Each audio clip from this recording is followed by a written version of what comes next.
agora que você já sabe para que direção olhar, basta saber como aproveitar melhor as suas aptidões. Falei disso. Estar no mundo corporativo é dia a dia se superar para, enfim, se tornar uma referência positiva na empresa onde você trabalha.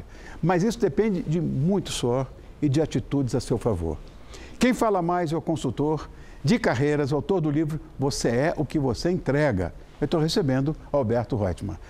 Como é que você está? Tá bom, bem, querido? Rony, como vai? Bem, prazer você? aí, satisfação. Ninha, muito obrigado. Fica em casa. Que bom. Ai, ai, ai. Que legal. Hoje a história é profissional, né? Vamos lá. Alberto, no seu novo livro, você dá dicas, inclusive, práticas. Na verdade, dê uma sapiada nele para se destacar na carreira. O que conta mais no mundo corporativo hoje, na sua visão? É o desempenho como ser humano ou como profissional? São duas coisas diversas, né? É uma pergunta super importante, Rony, e bastante atual. Eu gosto de dizer que os requisitos pessoais, eles são praticamente classificatórios. Principalmente no momento que a gente está vivendo hoje das empresas, muito questionamento a respeito de integridade, honestidade. Isso. É crítico isso, né? Então, nenhuma empresa quer trazer um funcionário que não esteja em linha com seus valores corporativos. Correto. Então, o RH tem uma missão muito forte de, por meio de entrevistas, observar, analisar se aquele profissional tem os seus valores, né, a sua integridade e mesmo o seu propósito que coaduna juntamente com aquilo que a empresa procura. Já que ele está, assim que ele entra na empresa, a gente começa a avaliar os requisitos profissionais. E aí é um quesito para que ele continue trabalhando na empresa. Porque não basta ser honesto, ser íntegro, ser transparente, ele também tem que desempenhar bem. Claro. Porque se ele não desempenha bem, vamos atrás de outro profissional honesto que desempenhe bem. Ou seja, essas duas coisas têm quase que o mesmo peso e o mesmo valor. É muito forte. Uma coisa não vive sem a outra. Inclusive, se esse profissional tem um deslize no ambiente de trabalho, ele sai, mesmo que ele seja um bom vendedor, um bom atendente. O resultado desse profissional não pode ser mais importante do que os valores dele. Correto. Olha, eu estava dando uma olhadinha lá no seu livro e me deparei com um capítulo que é Não aceite chefe medíocre. Como assim? Isso é bem interessante. O medíocre vem da média. Média, né? Mas a gente usa numa conotação certa. É pejorativa, né? É pejorativa. O que acontece é que no mundo corporativo da atualidade, você tem profissionais que se destacam e são promovidos a líderes. E é um grande erro isso, né, Rony? Porque às vezes você é um bom profissional, mas não sabe fazer a gestão de pessoas. E muitas vezes você acaba tendo um chefe que não é inspirador, que não motiva, não dá o famoso feedback, que é a orientação daquilo que precisa ser feito. O chefe não ensina o funcionário e você, como profissional, não é obrigado a ter um chefe que não te represente, que não te ensine. Então, uma das dicas do livro procure o seu chefe e seja claro. Deixa assim, chefe, eu preciso aprender mais. Me orienta, seja transparente, me comunique o que a empresa espera de mim. Mas se isso não acontece, procure o RH e se o RH também não funciona, troque de chefe, troque de empresa. Esses anos que você perde são cruciais na tua carreira depois. Não será que porque quando um chefe medíocre desse ou alguém contrata uma pessoa que tem mais, vamos dizer, eu diria mais brilho, mais inteligência do que esse próprio chefe, esse cara pode se tornar uma ameaça para esse chefe aí. É verdade. Eu acho isso complexo. Então, ele vai fazer de tudo, ou para não contratar, ou se contratar, vai puxar o tapete dele o tempo inteiro. O tapete não, o asfalto com calçada e tudo, não é? É verdade. Isso acontece muito. Tem muito gestor que tem medo de contratar um profissional mais inteligente que ele. E aí, simplesmente, ele não contrata essa pessoa com medo. Né? E aí a empresa perde, o cliente perde, o acionista perde. Então, eu acho que uma questão muito importante é que o líder não tenha medo de contratar pessoas mais inteligentes que ele. Mas esse líder precisa constantemente se desenvolver. Ele tem que ir atrás do autodesenvolvimento, ele tem que ler, tem que estudar, ele não pode achar que o RH é o simples orientador ou decisor da carreira dele, né? Tem uma frase muito bacana do Vince Lombardi, que foi um dos maiores vencedores do Super Bowl americano. Ele fala, a vontade de se preparar tem que ser muito maior do que a vontade de vencer. O líder que se prepara o tempo inteiro não vai ter medo de contratar alguém mais inteligente que ele. Para quem adora futebol americano, como eu, você veio na mosca. Ai, ai, ai. E virou uma máxima isso, né? Na NFL, essa frase. Agora, tem uma aqui que eu achei muito legal. Vincule sua imagem à do chefe do seu chefe, sempre que puder. Me explica isso. Isso é muito legal. Tem uma questão muito forte de marketing pessoal, porque a fila anda nas empresas, né? Sim. Então, as pessoas são demitidas, pedem para sair, não se adaptam e os processos mudam.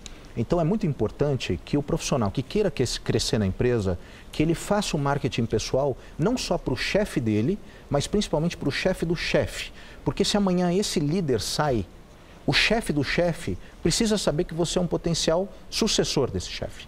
Então, é muito recomendável fazer um bom marketing pessoal, trabalhar persuasão, influência, saber vender bem as suas atitudes. É muito importante entregar. A gente está falando que existe uma competência muito forte hoje no mercado chamada acabativa. Não basta ter iniciativa. Iniciar, todo mundo começa as coisas, mas a acabativa também é muito importante. E aí fica, já que a gente gosta tanto de frases, né, Rony? Você também gosta? Uma frase forte do Ralph Waldo, ele fala muito que as suas atitudes falam tão alto que eu não consigo escutar o que você diz.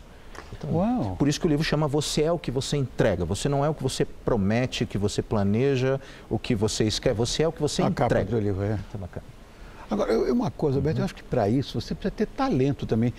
Porque, olha, é muito difícil a autovenda, se cabe um neologismo idiota como esse que eu falei. Mas você se vender é muito difícil, tem que ter muito talento para isso.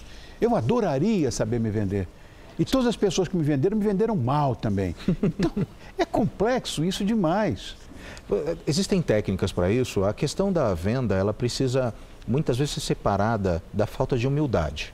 Né? Muitas vezes a gente deixa de vender o que faz, deixa de fazer marketing em cima daquilo que entrega, por falar, não, eu não vou fazer marketing porque senão parece uma arrogância, né? Uma falta de humildade. E uma coisa não tem nada a ver com a outra. Existem técnicas, é claro que as redes sociais hoje são um aspecto muito importante para vender, mas os profissionais da atualidade precisam colocar um laço nas suas entregas. É aquela velha história, o ovo da galinha vale mais do que o ovo do pato. Sem dúvida. Que ela cacareja quando bota. Quando bota o ovo. Tem o marketing. Lógico. O importante não é botar o ovo, é cacarejar, avisar. Eu botei o ovo. Para nós publicitários isso é fundamental, né? Incrível, né?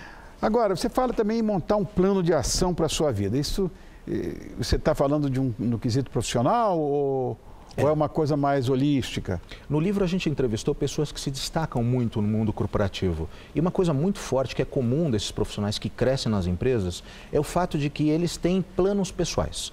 Quando você trabalha numa empresa, você tem as suas metas, você tem suas estratégias, mas geralmente as pessoas não criam as suas metas e estratégias pessoais.